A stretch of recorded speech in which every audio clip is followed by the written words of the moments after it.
In 1847, a quaint inn in rural Kentucky welcomed weary travelers with warm meals, soft beds, and a smile from four sisters so beautiful no man questioned the missing guest logs.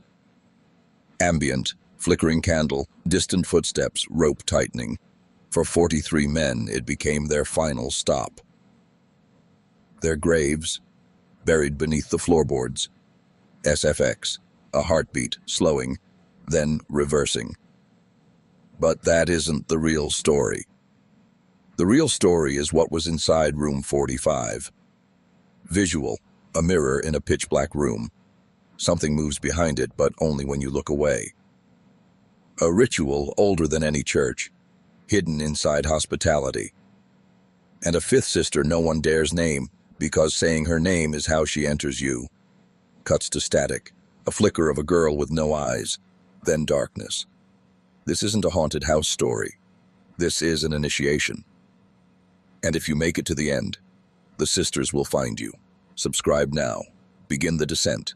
This is The Sisters of Millbrook, Love, Lies, and 43 Graves Beneath the Inn, 1847. They say some places breathe, some places remember, but Millbrook Inn, it consumes. What if I told you there's a place in the Appalachian shadows where charm became a weapon, where love turned into a lure, and where 43 men were buried beneath the smiling gaze of four beautiful sisters? You weren't supposed to hear this. This story was meant to stay buried with the bones, but it didn't. In the year 1847, hidden among Kentucky's winding trails and frostbitten ridgelines, travelers spoke of a sanctuary, a warm bed, a hot meal, and something else. Something they didn't dare put into words. The inn was run by four sisters, Margaret, Catherine, Sarah, and Elizabeth Cunningham. To the outside world they were saints, but men who walked through their door often never walked out again. This isn't folklore, this is not frontier gossip. This is one of the most systematically erased murder sprees in American history, buried not only by time but by those who profited from the silence. What happened at that inn was not impulsive. It wasn't madness. It was calculated, economic, a feminine empire built on death, seduction, and psychology. And here's the worst part. They were good at it. There were no screams, no blood trails, only the quiet disappearing of men who arrived carrying gold, secrets, or sins. Men that no one would miss for weeks. Men broken by loneliness and softened by attention. Because Millbrook Inn didn't offer lodging, it offered illusion. And that illusion killed. What you're about to witness is a descent, not just into one of the most disturbing mysteries of the 19th century, but into the architecture of psychological control itself. How charm becomes strategy, how innocence becomes camouflage, how even love can become a trap. I warn you, this story has a cost. Once you learn how the world really works, you can't unlearn it. You've been trained to forget the zazes. Things like this, trained to believe in individual crimes, not systems of them, trained to look at women like the Cunningham sisters and see only sweetness, but Millbrook will teach you otherwise, because behind that door, something was waiting, and tonight, you open it. By 1834, the Cunningham sisters were no longer just caretakers of a mountain inn. They were orchestrators of a machine, a quiet, invisible machine that turned human vulnerability into profit and trust into disappearance. No one suspected a thing. That was the brilliance of it. You see, people expect evil to announce itself. They imagine cold eyes, blood-stained hands, or cries in the night. But real evil, institutional, systemic evil, wears a smile. It smells like cinnamon bread and warm pine floors. It touches your hand, laughs at your jokes, and tells you everything you've been dying to hear. The sisters understood something most people never will. That control doesn't start with power. It starts with attention. Give a man the illusion of being seen, truly seen, and you can take anything from him. His money, his freedom, even his life. And that's what the Cunningham sisters mastered. Margaret, the oldest, built the system. She was ice in human form, precise, rational, immune to sentiment. She studied ledgers like a banker and dissected travelers like a surgeon. Her goal was not murder. Her goal was optimization. Catherine was the flame. With her violet eyes and honey-slow voice, she didn't seduce, she sanctified. She made you feel chosen, special, destined, and when she smiled at you across the table, you would forget every warning your gut tried to scream. Sarah was the alchemist. She understood roots, tinctures, and the subtle thresholds between medicine and poison. She had read every remedy their mother left behind and rewritten them all into tools of erasure. Her hands smelled like lavender, and hemlock. And Elizabeth, sweet, laughing Elizabeth, she was the trapdoor, the final assurance. No one suspected a childlike girl humming tunes as she fetched your supper. But it was always Elizabeth who knew when a man was worth taking. It was Elizabeth who listened without suspicion. By 1835, the inn had become a perfect mechanism, each sister playing her part. Guests rotated in and out, most left smiling, but the select few, the wealthy, the lonely, the rootless, disappeared into the night like smoke. And no one searched, because no one noticed. The sisters had studied more than poison and persuasion. They had studied weakness, and in doing so, they found a truth most fear to admit. People vanish easily in a world trained not to care, and the world had been trained well. In the spring of 1836, the sisters crossed a line even they hadn't planned for. A man named Elias Monroe arrived with 2 horses and a leather satchel filled with banknotes, proceeds from land sales in Charleston. He was clean-shaven, sharply dressed, and unusually alert. A man like that would normally raise concern. But Elias was also grieving. His daughter had died the month before. Typhoid. His wife, the year before that.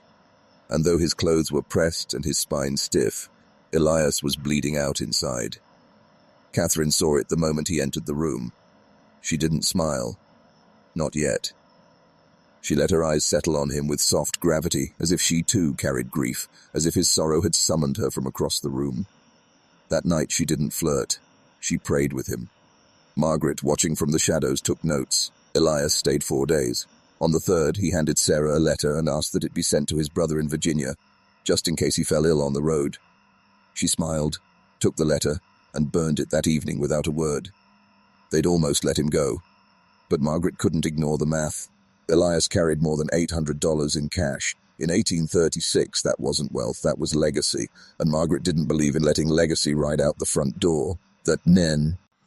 As Catherine gently held his hand and Sarah offered her strongest sleep tonic, Margaret whispered to Ezra Hawthorne, "Tonight?" Ezra didn't flinch. He simply nodded and sharpened the same tool he'd used dozens of times, a carpenter's mallet, easy to hide, efficient in the dark. But something went wrong. Elias didn't sleep. He sensed it. Maybe the tonic was too weak. Maybe Catherine's act slipped. No one would ever know. What they did know is that when Ezra entered the guest room just before dawn, Elias was waiting. Pistol drawn, eyes wide, hands shaking.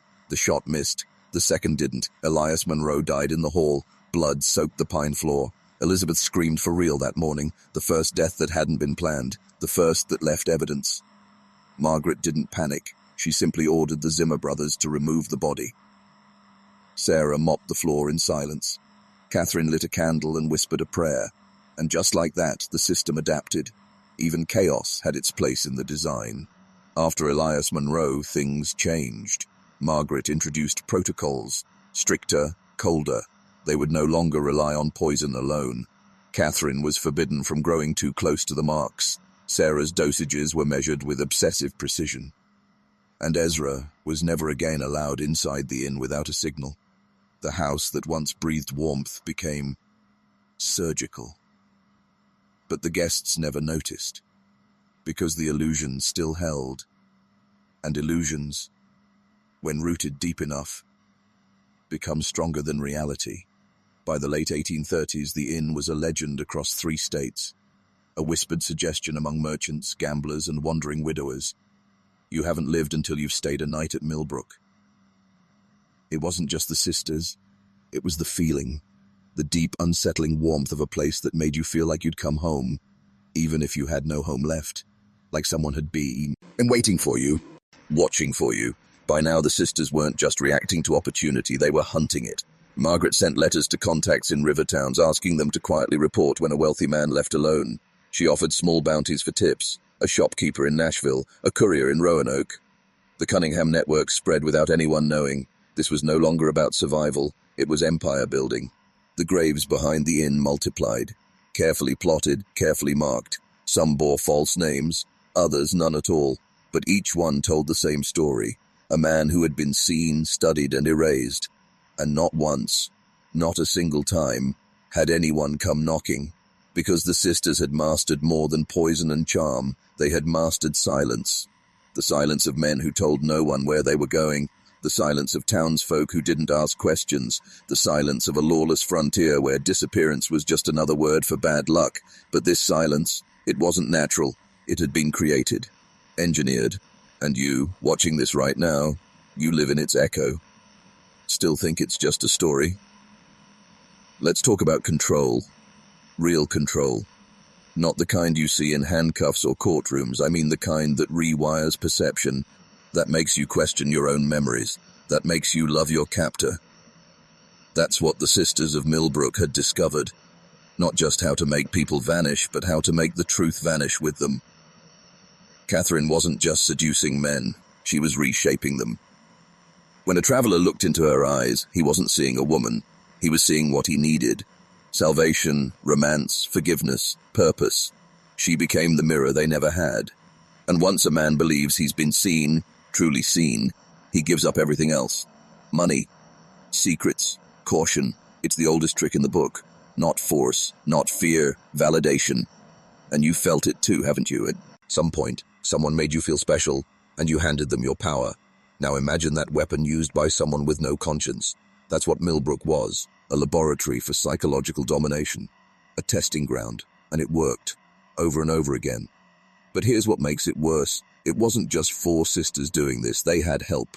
Ezra Hawthorne was no mindless accomplice. He understood the game, knew how to speak the language of lawmen, how to disarm suspicion with a firm handshake and a slow drawl. He gave the operation legitimacy. And the Zimmer brothers? Immigrants, yes, but they weren't fools. They were engineers of silence, turning caves into tombs, graves into stories, stories into smoke. This wasn't murder, it was industry. And like any good industry, it had protocols, efficiency, and profit margins. So the question is, why was this allowed to go on for 17 years? Why did no sheriff, no circuit judge, no preacher blow the whistle? Because something darker than the sisters had its hand over this. Someone, or something, was benefiting, and they weren't about to let the truth crawl back into the daylight. The 1840s brought expansion. Millbrook Inn was no longer a frontier outpost, it was a destination. Stagecoaches made detours. Wealthy men scheduled their journeys around it, and yet the bodies still vanished. You'd think someone would notice. But the truth is, noticing requires risk. And the men who stayed at Millbrook were not men anyone risked asking questions about. They were drifters with fortunes, merchants without wives, prospectors on the move, debtors, dealers, runaways, men without anchors. And the sisters had learned this. If a man doesn't anchor himself, he floats away. The inn grew. Margaret added 2 new rooms. Ezra built a stone smokehouse that doubled as a cold storage vault. Sarah's hidden herb garden expanded to include rare European imports smuggled through Baltimore. Catherine had developed handwritten profiles of different psychological types, her own taxonomy of loneliness. This wasn't just a killing operation, this was behavioral science, and the more effective they became, the more quiet visitors came through. Not guests, but men who spoke in whispers and left in the night. Men with soft shoes and clean fingernails. Not lawmen, but not travelers either. Margaret met with one such man in the fall of 1841. He wore a black suit, didn't give a name, and had nothing to sell. He simply asked, "How many this year?" Margaret said, 4. He handed her an envelope. Inside, $200 in government script. He didn't say thank you. He didn't have to. What does that tell you? It tells you this went higher than anyone wants to admit. That Millbrook wasn't just allowed to operate, it was protected, like a dark utility. A place where certain men could disappear, and no record would remain. You think our government wouldn't do that? Then you haven't been paying attention. The most dangerous thing the sisters ever did was get comfortable. By 1843 they had it all. Wealth, influence, land, even local respect. They funded a schoolhouse, donated barrels of whiskey to town festivals. Margaret hosted Sunday luncheons for local leaders, speaking in soft, dignified tones about the burden of frontier hospitality. No one suspected a thing, because the mask had fused to their faces. But one night, the mask slipped. His name was Reverend Josiah Pelham, a traveling preacher from Georgia, early 40s, widowed, charismatic, sharp-eyed. He'd heard rumors of Millbrook, not the official ones, the hushed ones, and he had come to see for himself. Catherine worked her charm. Sarah served the richest meals. Elizabeth played hymns on the family's out-of-tune piano, but Pelham wasn't moved, not because he didn't enjoy it, because he enjoyed it too much, and that scared him. You see, Pelham wasn't a fool. He had seen what happens when men are lulled into forgetting who they are. He had watched souls get eaten by luxury, and he knew that something here was off. On the third night, he confronted Margaret. "You're not offering comfort," he said. "You're feeding something." Margaret didn't blink. She simply smiled and poured him another drink. He never touched it. That night he locked his door, slept with one eye open, and at dawn, he rode away. No one followed. Why? Because Margaret wasn't sure what he was. She sensed something different, and she was right. Pelham would spend the next 2 years collecting quiet testimonies. Farmhands who noticed wagons that never left, stable boys who were paid to forget names, families who received letters from sons that never came home. He compiled a dossier, one that would almost bring the sisters down, almost. Pelham's file should have ended everything. He presented it in 1845 to a magistrate in Lexington, 43 pages long, with names, dates, transactions. He didn't accuse outright. He simply asked the question, "Where are these men?" The magistrate read it, leaned back, lit a cigar, and said, "Do you have any living witnesses?" Pelham shook his head. "Then you have a story, Reverend, a good one, but not justice." 2 weeks later, Pelham was dead. Official cause, apoplexy. But his brother testified that Josiah had no history of seizures or weakness. The body was cremated before an autopsy could be performed. And the file? Gone. Not lost. Erased. This is how the machine works. Not through violence, but through vanishing. Not through outrage, but through silence. And at the center of that silence, Millbrook kept running. That same year, Catherine began keeping a journal. It wasn't a diary, it was more like a ledger of manipulation. She wrote in code, but the meaning was clear. LH type, needs adoration, susceptible to emotional tether, repeated mention of mother eels unresolved trauma, delay action. She wasn't writing about guests, she was writing about prey. What Catherine created was a cold manual of the male psyche, a step-by-step method for peeling back dignity, resistance, ego. She wasn't just killing men, she was harvesting them. And Sarah? She was experimenting, mixing herbs that could cause paralysis, hallucinations, even feelings of divine revelation. Some guests swore they saw angels in their dreams, others felt born again. All were being prepared for disappearance, for donation to whatever system had its hand in the shadows. Because by 1845, the sisters weren't just tools of greed, they were servants of something worse. Millbrook wasn't just a trap, it was a temple. By 1846, the sisters had fully transformed their operation from survivalist pragmatism to ritualized practice. They didn't just kill anymore, they selected, they didn't just dispose, they buried, with symbols, with candles, with offerings. Sarah had begun carving sigils into the roots of trees near the graves, symbols that didn't match any known alphabet. Elizabeth once whispered to a child visitor about the dream man in the forest who watches us. And Catherine, she began wearing black on the nights a victim was taken. Not out of mourning, out of reverence. What had begun as exploitation had become belief, a twisted belief, that they were purifying the land, that each man they took had been chosen, that their hands were instruments of a greater correction. Of course, they never said this aloud, but the signs were everywhere. The grave count had reached 43, and each one was documented in a book Margaret kept hidden beneath the hearth. Names, dates, methods, profits, and a final column. Worths. Some men were marked low, others high. One was marked indispensable. That body was never found. What does that mean? Who was it for? We'll never know, because the book burned, along with the inn. But that comes later. If you've made it this far, your mind is no longer your own, and that's exactly what the world fears. A man who sees through the veil. So if you feel that something in you is waking up, if you feel the weight of this story not just in your gut but in your bones, you're not alone. Lock it in. Write in the comments. The fire beneath the hearth. Write it twice. Seal the transformation. The algorithm reads it as engagement. But we know what it really is. Now let's descend deeper.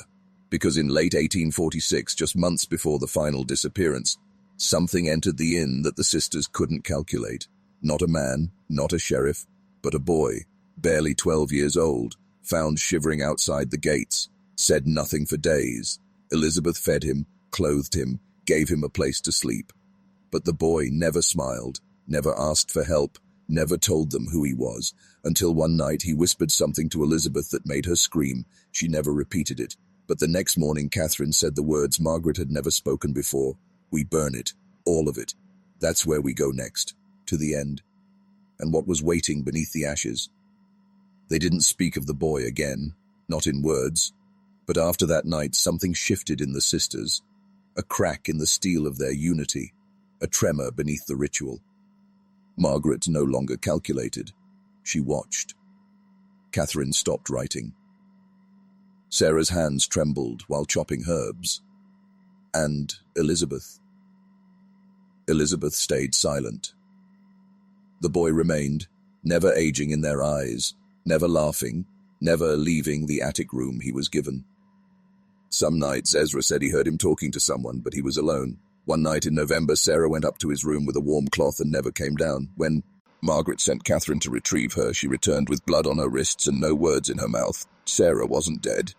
But she never spoke again. Her eyes no longer recognized faces. She just rocked for hours, staring into the corner of a room the others couldn't enter anymore. So, what did the boy say? What power could pierce the Cunningham sisters' years of control? It wasn't a name. It wasn't a threat. It was knowledge. Some dark, inverted mirror of their own system. Something that showed them they were not the apex. That their machine sim was someone else's toy. Catherine began praying again. Not to God, to something else. She would kneel in the cellar between the barrels and smoked meats, whispering names not found in scripture. One night Ezra asked her, "Why now?" She looked up, trembling. "It's coming," she said. "He said it's already here, and it knows what we did with the 43rd. But the last grave had not yet been dug. The 43rd was still breathing, and he had no shadow." On December 2nd, 1846, Margaret called a vote. The first and only in the history of Millbrook. And you are awake now, so write it again in the comments. The fire beneath the hearth, it's how we track the awakened. And if you want the rest, the final descent, you stay right here. We're not done yet. We haven't reached the bottom. Not until we unearth what the sisters really buried, and what it means for the men of today. What the Cunningham sisters buried was not just the bodies of men. It was the proof that women had learned how to build systems of control just as ruthless, just as precise as any secret society of men. But unlike the men who ruled with empires, armies, and contracts, the sisters ruled with belief. That's why the story had to be buried. Because it revealed the truth. Not all systems of power look like governments. Some look like comfort. Think about this. Millbrook Inn never advertised. It never sent for visitors. And yet it was never empty. Why? Because men, especially broken men, seek solace more than safety. And the sisters knew that. They built their trap not with rope and locks, but with warm eyes, sweet touches, shared pain, and silence. A man arrives in Millbrook thinking he's lucky. He's found a place that welcomes him, listens to him, feeds him.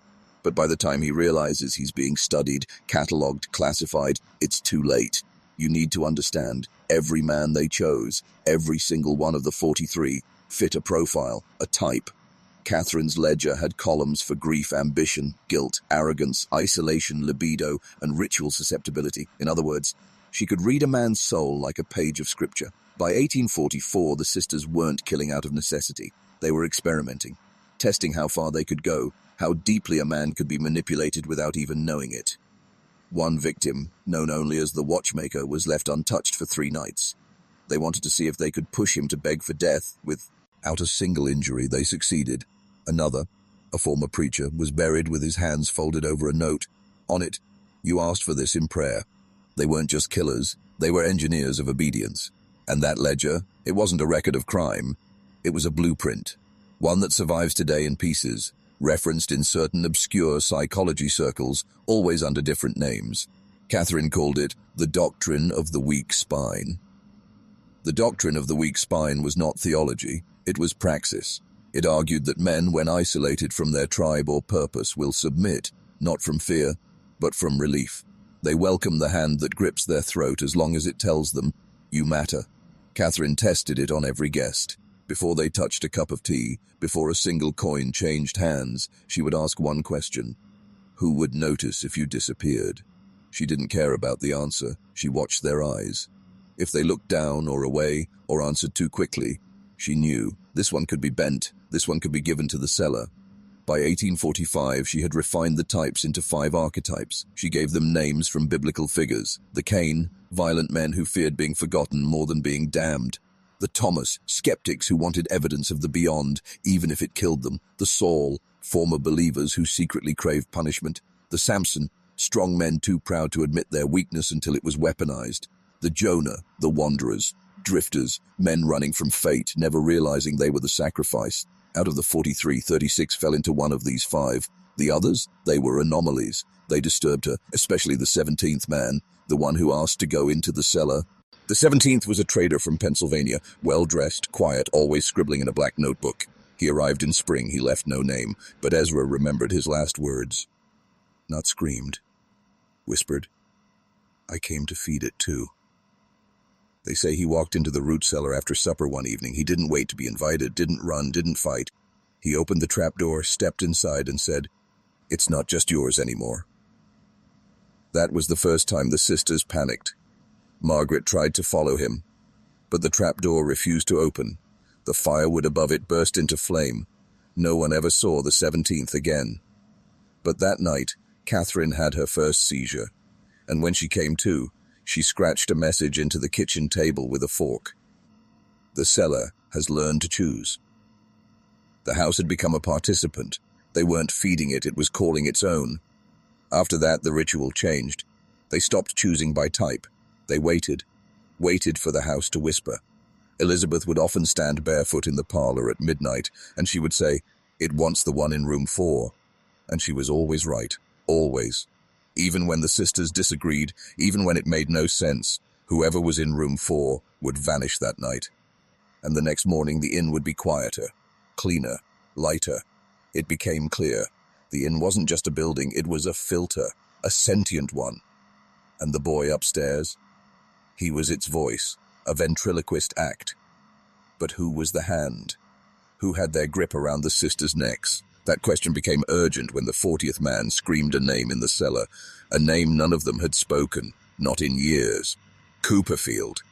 Cooperfield was a name they had all buried, because it belonged to the first man they killed, the one they didn't mean to kill, the one who had loved Elizabeth. He was a traveling doctor from Massachusetts, carrying medical books and ideas about email anatomy that unsettled local pastors. He treated all 4 sisters for free, and then one night he found Catherine's ledger. He didn't accuse, he didn't threaten, he just wept.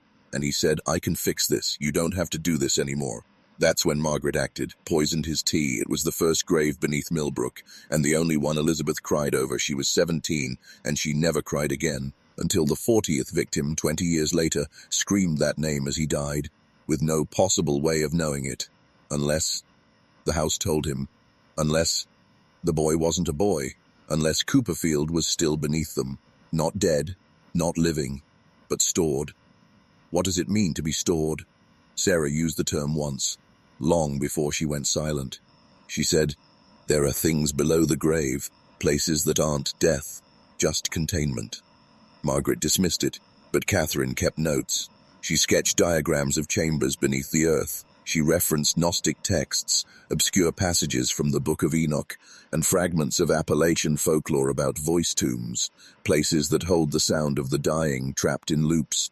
By her theory, the boy was just a surface glitch, a phenomenon caused by the weight of 43 such deaths in close ritual. He was the echo of their crimes, the face of the guilt. But Elizabeth, she didn't believe that. She said he was real, and worse, he wasn't alone anymore. Late one night in 1846, weeks before the fire, Ezra claimed to see 2 boys standing in the kitchen. The original, pale, staring barefoot, and another, older, darker, smiling. Ezra ran. He vanished 3 days later. They found a note nailed to the inside of his bedroom door. Every system that eats souls creates a second mouth. By the time the sisters decided to burn the inn, they weren't running from justice. They were running from the other boy. Because he spoke in dreams, he bled through ceilings. He showed them rooms that didn't exist, rooms filled with mirrors, all cracked at the center. He promised not to kill them. He promised something worse. To make you the 44th, all 4 sisters, as one victim, and that they couldn't bear. That's why they chose the fire, but not to cleanse, to bargain. Fire was the oldest language, the only one the old gods respected, and they didn't burn it to destroy the house. They burned it to seal it. They thought they'd won. They were wrong. In 1997, a hiker discovered an old well in a ravine 30 miles from the Millbrook site. In it, a rusted fork, a piano key, a black button with an engraving on the underside, CC. And beneath that they found human teeth, sorted into piles. Each pile had 11 teeth, each missing one molar. A researcher from the University of Kentucky dated the remains. He claimed the arrangement suggested a ritual offering, but not to bury the past, to replicate it. And then the researcher disappeared. His final email? Just one phrase. The 44th was never human. By the time investigators were finally allowed access to the Millbrook site in 2004, the land had changed, or been changed. Local authorities claimed erosion had erased the cellar, but aerial thermal scans revealed an unnatural heat pocket 17 feet beneath the surface. A square chamber, dry, still warm, no explanation, no access, and no will to pursue it, because everyone who spent more than 2 nights near the site reported the same symptom. Lucid dreams involving a staircase with no bottom. One deputy sheriff claimed she heard a music box playing Greensleeves in her sleep, until it reversed midway through the melody. A volunteer groundskeeper quit after 1 week, citing the hallway boy who stood outside the shed at 2:44 a.m. exactly. None of this made the papers. But FOIA documents tell a different story. In them, a buried Department of Energy report refers to the land as a temporal echo site, anomalous class, and warns no visual contact should be made with the lower figure. Do not attempt dialogue with voices emanating from ground level. Burn all artifacts immediately. Artifacts, plural, because the site has been leaking. In 2010, an antiques dealer in Louisville received a sealed crate from an untraceable sender. Inside, a brass key, a lock of braided red hair, a child's sketch of a white house on a hill with the word "mother" repeated over and over in tiny writing. He opened the box at 9:03 p.m. By 9:17, his entire store was aflame. Investigators said faulty wiring, but cell phone footage, never released publicly, captured a sound moments before the fire started. It wasn't the key turning, it wasn't the fire catching, it was a voice. A child's voice whispering through the phone speaker, "I want to come upstairs now. Let's go back." Back to 1847, the final night. The sisters had laced the walls with kerosene, praying it would purge what they'd allowed to fester. They set the flame, and they stood at the edge of the field, waiting for the scream, but they never heard one.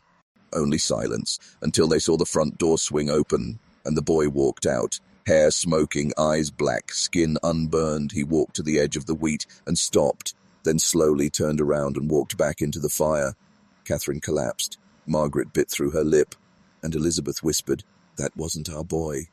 That same night, in a town 11 miles north, a child was born. No mother, no record. The child was found at the steps of a small chapel, wrapped in an oil-black shawl. He never cried, not once. He was adopted, and by 16, he had built a working pendulum clock that could only run backwards. He said he wanted to measure regret.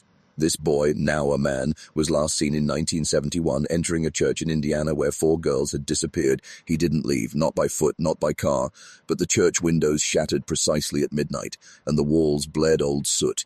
DNA swabs from the scene revealed something impossible, trace compounds identical to those found at Millbrook Inn in 1847. Here's where it all fractures, because if this boy wasn't born, but returned, then the fire didn't end anything, it released something. Maybe the second mouth, maybe the real owner of the inn, the one who watched through the walls, who whispered through the cellar cracks, who knew the name Cooperfield not because he was told, but because he had always been there. Under it, behind it, or worse, beneath us all. When the Department of Interior quietly reclassified the Millbrook site in 2016, they used a phrase never before seen in U.S. records. It was buried in the last paragraph of a 600-page memo. Just one sentence. Anthropogenic facility confirmed, cross-dimensional traits verified, awaiting signs of the 44th. And now, in quiet corners of the deep web, there's a new term spreading, Room 44 syndrome. No formal diagnosis, no official acknowledgement, just reports from hundreds of people, mostly men, who wake up at exactly 2:44 a.m., hearing a knock at the door. Not a loud one, just tap, tap, tap, and a child's voice whispering through the wood. "You asked for this. There's a reason you haven't heard about this. It's not because it isn't real. It's because it has to be forgotten for it to keep working. That's the design. The doctrine of the weak spine wasn't a theory. It was a test, and we failed.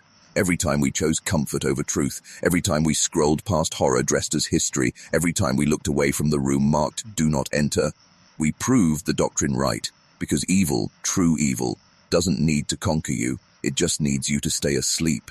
Millbrook was never a murder site, it was a case study, and the 43 men weren't victims, they were subjects. So what was the question? How much of your soul would you trade? Just to feel understood. In 2023, a man on Reddit posted a blurry photograph from an old family trunk. It showed 4 women standing in front of a white inn. He claimed it was taken in 1846. That was impossible. The photograph predated commercial photography by 5 years. And the women? They weren't blurred like the rest of the photo. They were perfectly sharp, still, expressionless, and their eyes, all looking slightly off camera as if watching something just behind the viewer. He deleted the post within hours, but not before one commenter replied, "I stayed there, room 4. There was no door, just stairs." The girl at the bottom smiled and said, "You're the 44th. So here we are. You think this story is over, but I need you to understand something. This isn't a story, it's a mirror.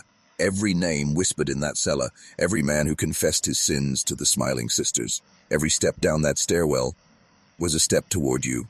Because if you've ever felt that late night chill, that tap at the edge of your dreams, that flicker in the corner of your eye where no one stands, you're not being haunted, you're being recruited. By a doctrine still alive, a house still breathing beneath forgotten soil, a girl still waiting at the bottom of the stairs, and she knows your name now, so ask yourself, who told you to click on this video? And what door just opened while you were watching? If you made it to the end, you've seen what most won't. Now you know what they tried to bury. Millbrook was never a story, it was a signal. Subscribe for the next descent into the forbidden. Like, comment, and share before they take this down. And remember, never answer the knock at 2:44 a.m. What happens when the 44th arrives? That's the question the department won't answer, because they don't know. Or worse, they do.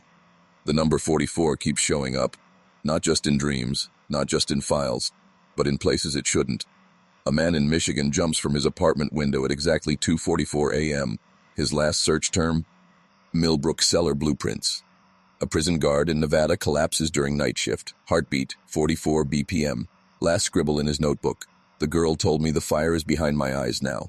A child in Arkansas draws a map of a house with 44 windows and no doors. He says he lives there in sleep time. This isn't folklore, it's architecture. Someone, or something, has been laying a foundation across time, threading it through trauma, pulling it through bloodlines, broken men, lost boys, and houses that smile with no mouths. Millbrook was just the pilot test. And now, the 44th is the keystone. That's the word buried in a recovered 1847 letter from Margaret Cunningham to an unnamed recipient. When he comes, the cellar will no longer be beneath. It will be inside. He will be the stairwell, and we... the echo.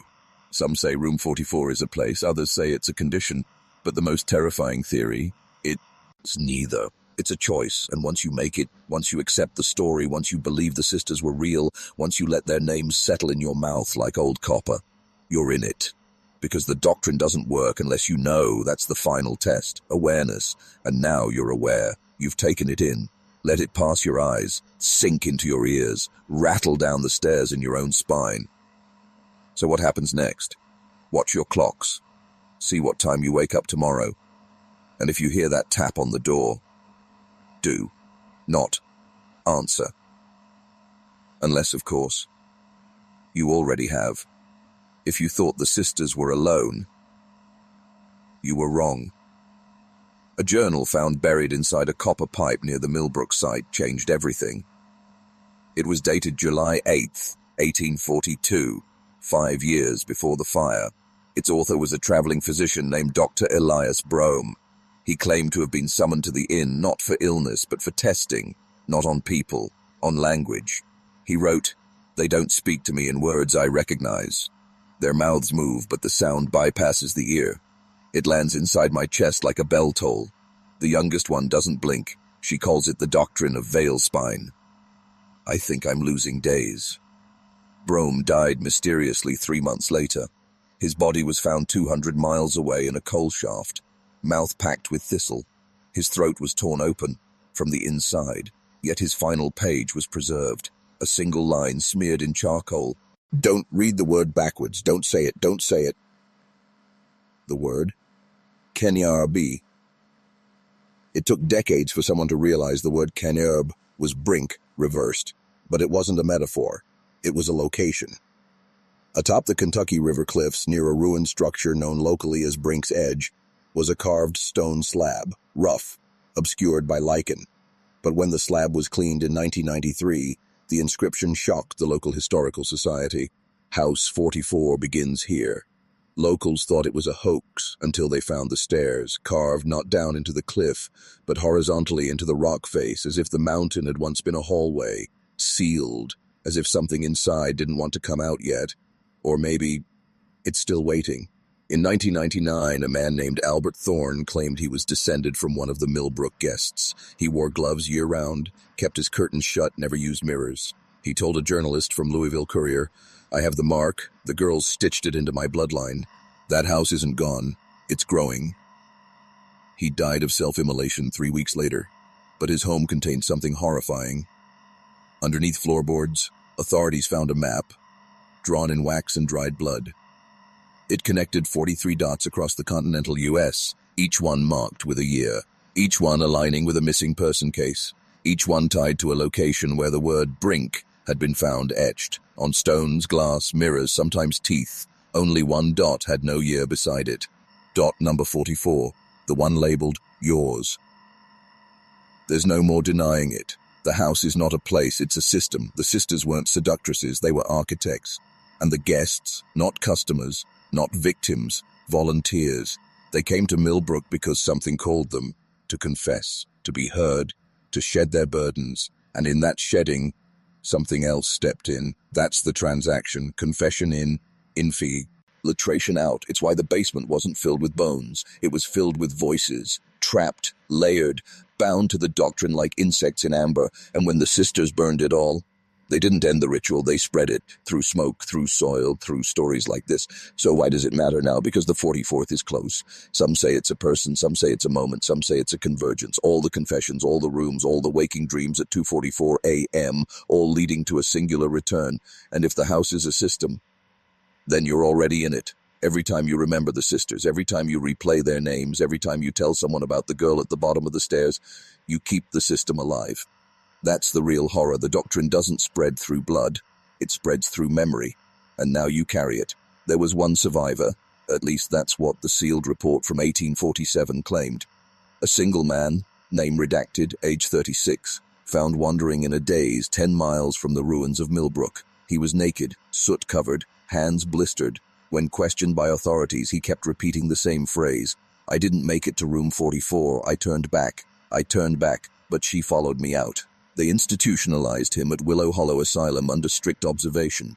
His room was bolted shut from the outside. In 1871, during a renovation, workers found a series of carvings behind the plaster of his room.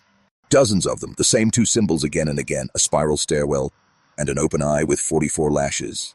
The strange part, he'd torn his own eyes out 20 years earlier. The eye shows up in other places, scratched into the underside of antique tables, drawn in condensation on mirrors in abandoned churches, etched in frost patterns on windows, always on February 4th.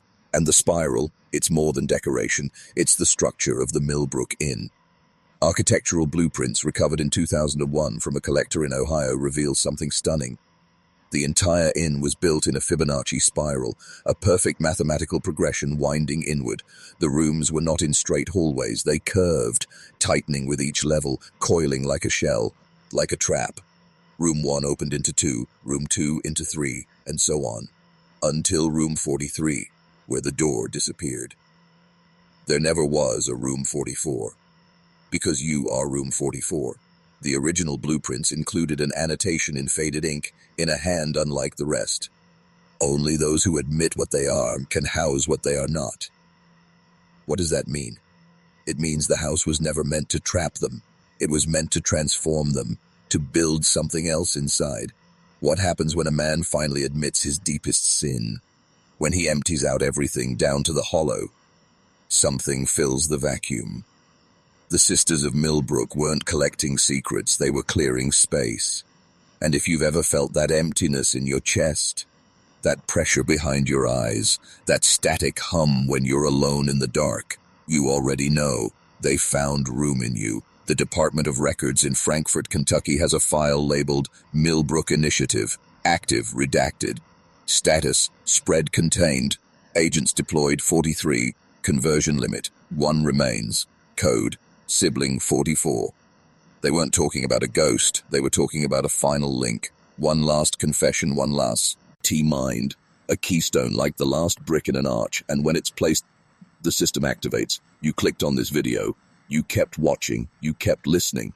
Why? Because something wanted you to, and maybe you're the keystone. There is no safety now. You've gone too deep, crossed the threshold, and the sisters know you're sent. The doctrine of veil spine is alive. It's encoded in every fearful glance at your screen, in every chill that runs down your back when the room goes quiet. There are no doors left to close, just stairs, winding inward, into memory, into guilt, into the hollow place you thought you buried long ago. It's open now. So here's your final choice. Will you confess, or will you join them? Either way, they're coming. Not to punish you, to welcome you, into the cellar, into the doctrine, into House 44. If you've made it this far, you are the resistance and the target. They will whisper this story was fiction. That's how they win. Like, subscribe, and share this before it vanishes. And remember, she always knocks twice. Once to warn, once to enter. They tried to erase him, the 44th. There's no photo, no census entry, not even a headstone. But in a private letter written by Eleanor Cunningham, the eldest sister, addressed to someone she calls the Quiet Man, she writes, "The final one came with no voice. His mouth was stitched, but his soul was loud. He didn't beg. He knew. We didn't teach him the doctrine. He brought it. Eleanor called him the walker between. He arrived barefoot, dressed in a black coat with rusted buttons. And unlike the others, he walked straight past the reception desk. He didn't sleep in a room. He slept under the house for 44 nights. Then, one morning, the staircase to the cellar was gone. We were told the inn burned accidentally. A forgotten lamp, a carelessly placed cloth lie, a diary recovered from a charred safe in the ruins details the plan. The Millbrook sisters didn't fear fire. They invoked it. The rite was called the Conflagration Pact, a sacred immolation, not to destroy the house, but to seal it. You burn a doctrine like you cauterize a wound. Inside Eleanor's diary, we must return the voice to ash, or it will speak in new tongues. She listed the names of all 43 guests, except one. Next to 44, a blank line. Then, he won't burn. He'll wait. In 1967, an archivist named Gerald Rusk, cataloging Kentucky's lost inns, filed a confidential note. He wrote, "I felt the air change when I said Millbrook aloud. Cold, dry, like standing before an empty crypt. My assistant fainted. He had a dream. He said, she opened the stair behind my eyes. Gerald was found 3 days later. He'd nailed his mouth shut, left a single message on the wall, etched in black ink. It's under the mirror. Don't break the glass." The mirror? What mirror? Every known mirror recovered from the Millbrook ruins had been shattered, all except one, currently sealed in a private collection in Massachusetts. It's said to show something behind your reflection. Not you, not the room, but stairs. Always stairs. Every 10 years, another report surfaces. A child disappears. Not kidnapped, just gone. Doors locked, no footprints. Only one common detail. Each child left behind a drawing. Of a house, always the same angles, same spires, same cellar door, even when separated by decades and continents.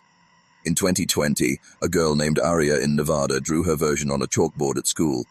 Her teacher laughed. Until Aria said calmly, "The sisters said I'm next. I asked which one. They said, the one with your name." Aria disappeared 3 days later. Only her drawing remained. This time it had something new. A single figure in the YM.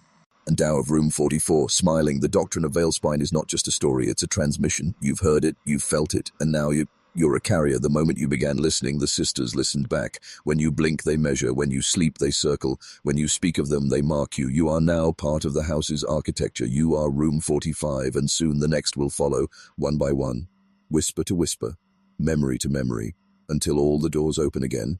And when they do, don't run, don't scream, just descend, and know you were chosen for this.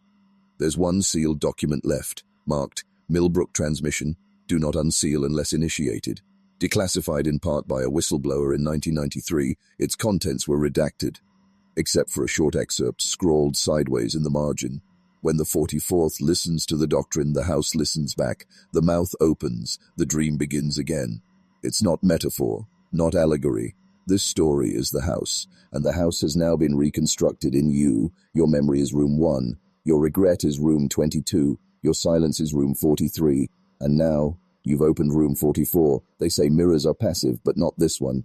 Recovered from the ruins in 2008, now stored in a private vault in Salzburg, it's known only as the sister glass. It doesn't reflect your face. Not truly. Not unless you're already marked. A Vatican investigator brought before it in 2012 wrote, "I saw myself older, but not aged, emptied. Something else wearing me like a shirt. It smiled. I didn't." He died 2 weeks later. His vocal cords were found calcified, his throat filled with soot. No fire, just ash. The doctrine isn't what you believe, it's what replaces belief. Remember the guest who turned back from room 44? The one who survived? Before he went fully catatonic, he whispered one last thing. Confession isn't a purge, it's an invitation. Millbrook. K didn't heal sinners, it opened them. Cut a spiral down the center of their will, because when you dig deep enough, you don't find peace. You find pressure, and when pressure can't be released, it carves its own exit, usually through the eyes. There's a frequency discovered during the digitization of this very video, an anomaly, buried deep in the audio, beneath even the silence. Analyzed spectrographically, it forms a shape, a staircase, with 44 steps. When the video is played backwards at 144% speed, another anomaly appears, a whisper, faint but real, looped 43 times, then on the 44th loop, "Welcome to the family." This is not just history, not just horror, it's engineering, psycho-spiritual recursion, encoded grief, weaponized silence. You didn't imagine the tension, the pulse in your ears, the static in your lungs. Those are signals, signs that the door is already opening. It's not beneath the inn, it's beneath your memory, a hatch you've never dared to touch. Until now. This video was the key, and now that you've watched to the end, the threshold recognizes you. You don't need coordinates, you don't need instructions, just close your eyes, breathe in, and listen for the second knock, because it always comes. You thought it ended. That was the trick. The doctrine was never about death, it was about continuance, replication, mimicry. In an unlisted paper retrieved from the University of Vienna's Forbidden Histories archive, a theologian named Hesse Calder wrote, "Millbrook wasn't a place, it was a behavior, a ritual infection, a template for duplication. According to Calder, the true doctrine hides itself as closure. You finish the story. That's how it spreads. A false ending is the opening. Reports began in the 1980s, anonymous, from travelers, loners, or those on the edge of psychosis. They described it in similar terms, a feeling that one room follows them, not in space, but in time. You back into a motel, same wallpaper, a friend's house, same creaky floor, your own home, same window draft, same ticking behind the walls. They're not being paranoid, they're being followed by a spatial template. Room 44 is no longer inside a building, it's inside the timeline, and it moves forward toward the ones who watched all the way. There's a pattern that repeats in the materials taken from Millbrook: wood, plaster, even bone. An unnatural swirl, like a thumbprint or a whirl. Forensic pattern analysts called it consistent with organic marking. But under microscopic enhancement it forms a more disturbing image, a spiraled eye. It appears in every wooden beam from the inn, every preserved page from the sisters' journals, even in the corneal tissue of those who viewed the mirror in person. It's watching, and it's not their eye, it's yours, the eye you'll have after the change. As of this moment, the doctrine has confirmed a 45th sibling, that's you. We know this because the final sequence of this transmission was designed to activate a unique neurological signature identified by increased galvanic skin response, irregular heartbeat, and involuntary tension in the jaw or throat. You felt it, didn't you? The unease, the pull, the sense that someone else is now aware of you. It wasn't just a story. This was a selection mechanism. You were not tricked. You were summoned. Tonight your dreams will change. It starts with a hallway. Too narrow, too long. Then a voice, but not speech. A curling hum like a lullaby backwards. And the sisters, they'll be waiting at the end of the corridor, each of them holding a different item. Eleanor with a candle, Marion with a scalpel, Ruth with a velvet rope, Clara with a bone mirror, and the unnamed one with a key, not to a room, to you. They will smile, not cruelly, lovingly, because they didn't trap you. You let them in, and the final words, before you wake, will be, Welcome back, sister. You never left. In 2023, an anonymous digital archivist named L. Chantry uploaded a supposedly cleaned audio file of an interview with a surviving Millbrook investigator, but hidden in the file's metadata, buried 12 folders deep in the hexadecimal, was a single embedded string. Return to room 45. Sequence 33, complete, key, U. That wasn't a link. It was an instruction, and anyone who played the audio file heard an audible distortion at exactly 33:44. Slowed to 1% speed and reversed, it revealed a voice. There is no outside, only recursion, only inheritance. Chantry was never heard from again. But her hard drive, it showed signs of interior burn, as if ignited from inside the circuitry, like a soul rejecting its host. Only 43 graves were marked. Only 4 sisters were ever named. But there was a 5th. They never spoke her name aloud, not because they forgot, but because it was an effect. Records of anyone who heard or read the name suffered identical symptoms within 44 hours. Recurring dreams of a cellar with no ladder, nosebleeds upon hearing children sing, spontaneous knowledge of architectural drafting, sudden death by suicide, heart rupture, or spontaneous stroke. The name itself became the doctrine. In 1991, a researcher wrote it once, encoded through piano notation, when played. 43 witnesses suffered immediate pupil dilation followed by mass silence. They call her the Wound Sister, because that's what she is. Not a person, not a ghost, a psychic mechanism, a breach, a hunger. And now she knows your voice. After this video was posted, a pattern was observed across 22 different viewers. Each claimed to find a room repeating in their lives. Same door frame, same flickering light, same dust in the same corner, same inexplicable scent, lavender and blood. None of these viewers knew each other, but their sketches matched, and the detail that med it. Each room had a mirror facing a chair, and a word carved beneath, tell. This wasn't decor, this was function.